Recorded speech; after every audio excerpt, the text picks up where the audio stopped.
Iceland's harsh and stunning landscape evokes the legends of its Viking origins. Snow-capped mountains, glaciers, geothermal springs, ice caves, icebergs, more waterfalls than you can poke a stick at, the northern lights, and some really weird food. If you don't die in Iceland, you'll love it. We're in Thingvellir. I think that's how it's pronounced. It's in Iceland. It's on the Golden Circle. Come and have a look around.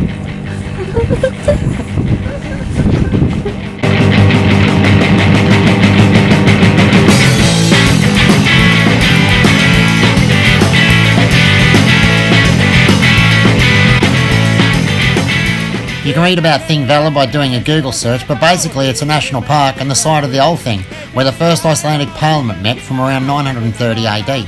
It's also interesting because of the rift that runs through the park. The rift is formed by the Eurasian and North American tectonic plates pulling apart and makes for some stunning scenery. Parts of the rift are submerged and offer some unique diving experiences. Geyser is another of the spots on the Golden Circle, easily reached from Reykjavik. Very crowded, but it's a geyser, and geysers are cool. Get as close as you can and stick your head in it.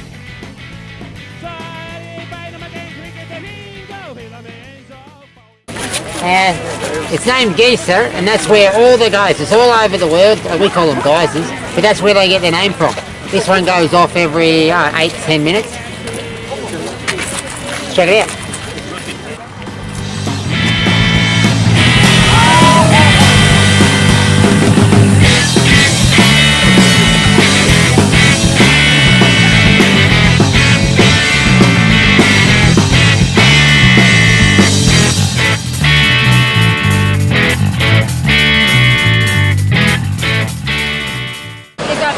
Geyser is the waterfall of Glaciers, biggest one in Europe. Glaciers is huge and wet. If you miss it, don't worry. The country's lousy with waterfalls. They might not all be as big, but they're all awesome, and surely they can't all have names, so go ahead, name one. Before coming here, we were told that Iceland's expensive, but there are cheap ways around the expense. We stayed in a camper van and bought all our food at supermarkets like Bonus, which are way more reasonable than restaurants. If you want to camp, it'd be pretty safe and hitchhiking is fine. The only problem might be the lack of cars. Oh, and the ghosts.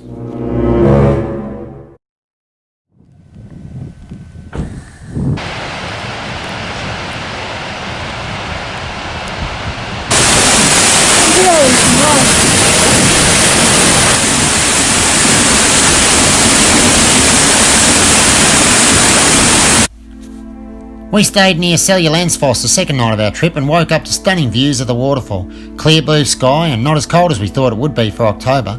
Apparently the majority of Icelandic people still believe in elves, and you can see why when you come across natural features like this. Add a bit of fermented shark to your diet and I imagine you see elves, trolls, dwarves, unicorns, dolphins and a whole bunch of other mystical creatures.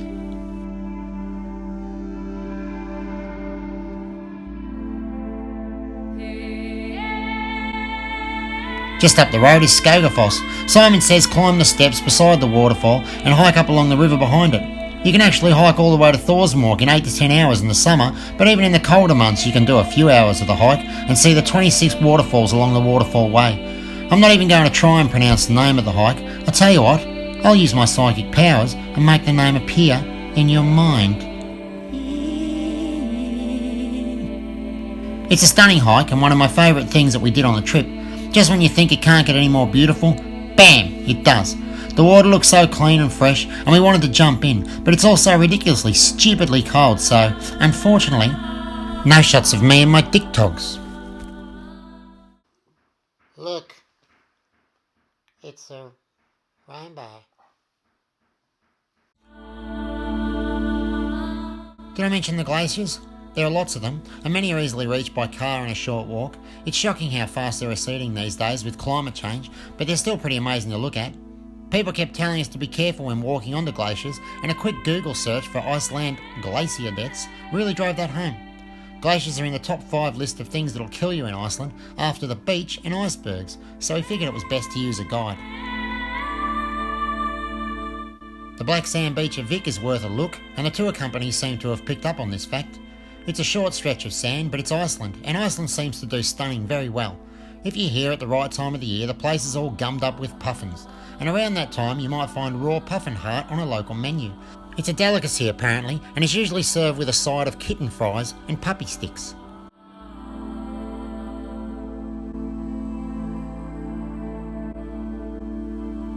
After Vic, the traffic and the tourists seem to thin out substantially. There's loads to see further along, but I guess a lot of people actually do Iceland as some sort of stopover for a couple of days. That's nuts because there's so much more to see than the Golden Circle, like this weird spongy lava field. The moss is so thick that you can literally bounce up and down on it like a crappy trampoline.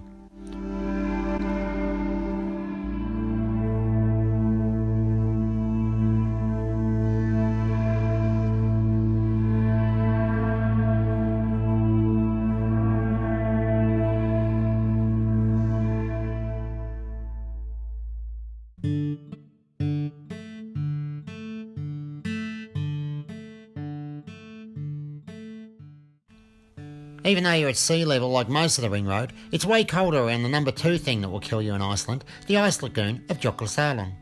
Mainly because the glacier that feeds the lagoon is really close by. It doesn't seem to bother the seals, but I'd put on your warmest clothes for this bit. In my fur, I'm rarely ever cold. Once I fell asleep in a snowstorm and woke up almost completely buried in snow, totally comfortable, but even I was cold here. The colours of the ice are gorgeous and the water is super clean. There's a little shop here and you can go out onto the lagoon on a boat with a bunch of other freezing people if you want to get a closer look at the bergs. I figured that the no drone signs in the car park were to stop people annoying the shit out of everyone with their drones, but I guess it's to help the boat tour business. We ate breakfast in our warm camper and did some sketches while watching through the window. As the tide goes out, the icebergs get stuck in a bottleneck and all bunch up. Apparently in winter, people visiting here get all stupid and try to walk across the bottleneck and die until they're dead, so don't do that. Across the road you can walk down to the beach, which is well worth a look. The beach gets littered with loads of clear little weirdly shaped icebergs. Lick one and tell your friends what a million-year-old icy pole tastes like.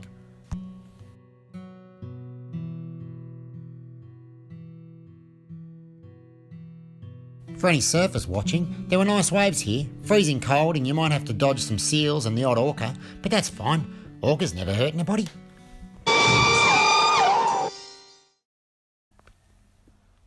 Backtracking a little, we spent the next day hiking around Skaftafell National Park. There's some good hiking trails around here. Surprisingly, there are waterfalls, and the views of the glacier are impressive, but the weather can change pretty quick in Iceland. On a 4-hour walk, we had sunshine hot enough to strip down to t-shirts, then rain and then snow. We were there in October, and there weren't many people on the trails once you got past the shorter ones. You can hire guides and really explore the mountains if you want. There's a campground here that we didn't use and a visitor centre, and you can use the showers nearby if you don't mind paying and you're feeling brave. This flock of geese sounded like they were having fun. I wonder what they were saying.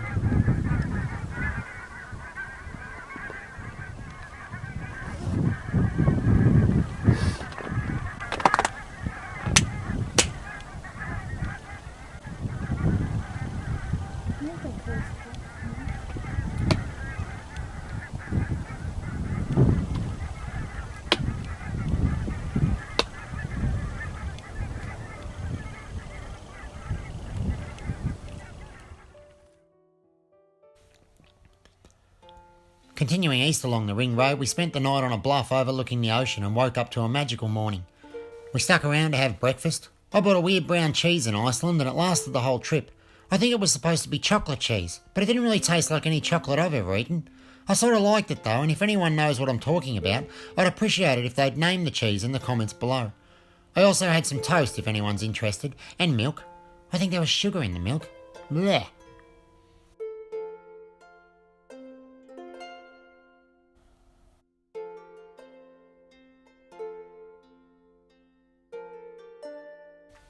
I'm going to pronounce this wrong, but Jokulsarlon is a pretty little seaside town that has a unique problem with tourists defecating everywhere.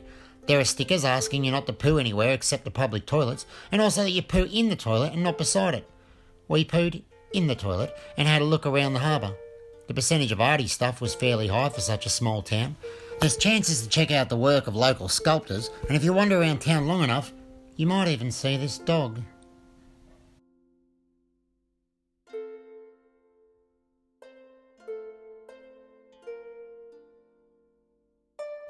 There's a waterfall. There's 2 more. not a waterfall.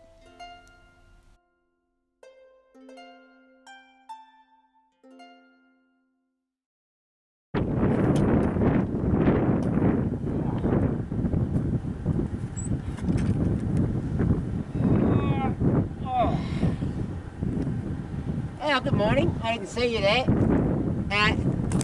This here's a sheep house. I spent the night. A couple of the fine woolly ladies put me up for the evening. And now we're going to head off along the north coast.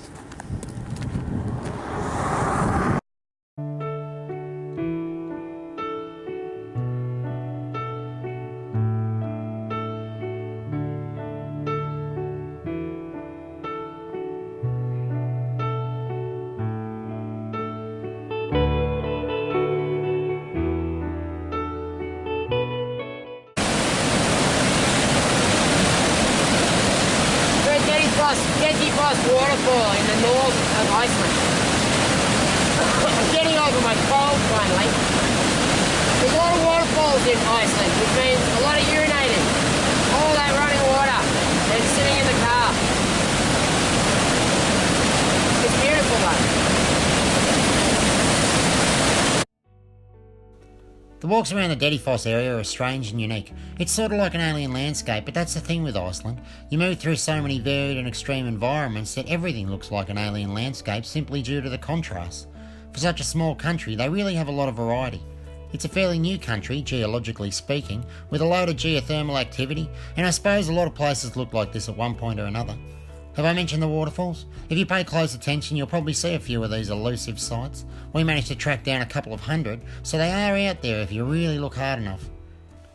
Dedifoss, or Dwayne as the locals call it, is Europe's most powerful waterfall and is well worth exploring for a couple of hours or so.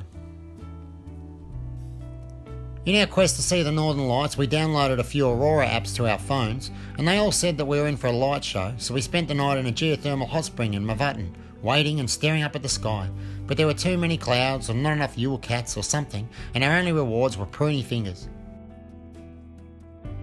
We did wake up the ponies though, so there's that.